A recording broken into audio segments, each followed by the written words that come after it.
welcome Motivational.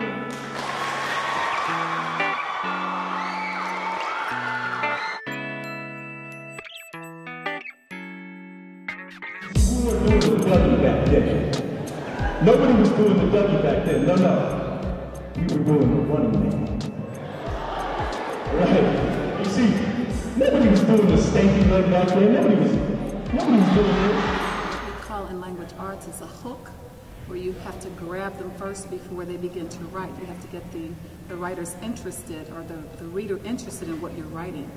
And so as the motivational speaker, you're excellent in getting their interest and getting them to cheer and chant their graduation year 2012 and doing some of those fancy dances that they were familiar with. So you cause them to relax and they were able to receive you as a speaker. I'm talking about P-O-O-R. I'm talking about powdered milk. I'm talking about food stamps. Now, not the food stamps that they have now.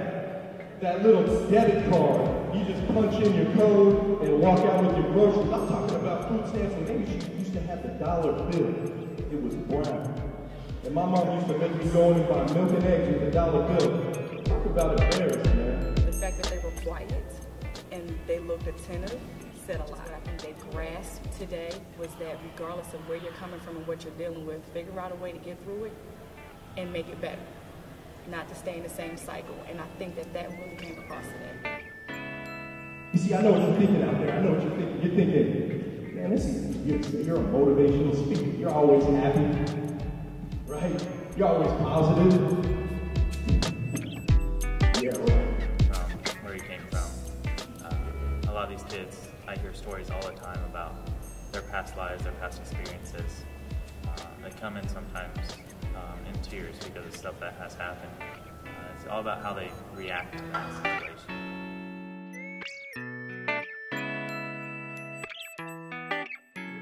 Habits.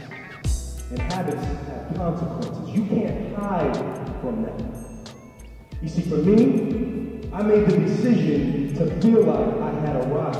I had made the decision to feel like I made it. I made the decision to feel like I was the man. And what happened was, I became paralyzed by success. Say paralyzed by success. Say paralyzed by success.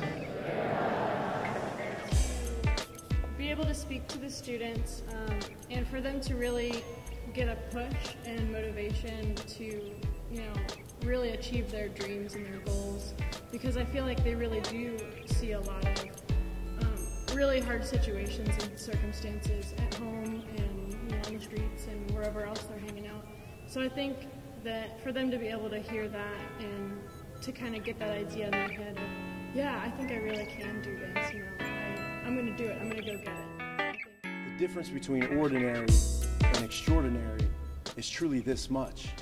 And if we only find mentors in our life, but look to where they started and not to where they ended up in life, I believe we'll find that most of the time people started just as afraid as we did. They started off just as unsure of themselves as we did. And that example is something that I try to get through to the kids when I speak.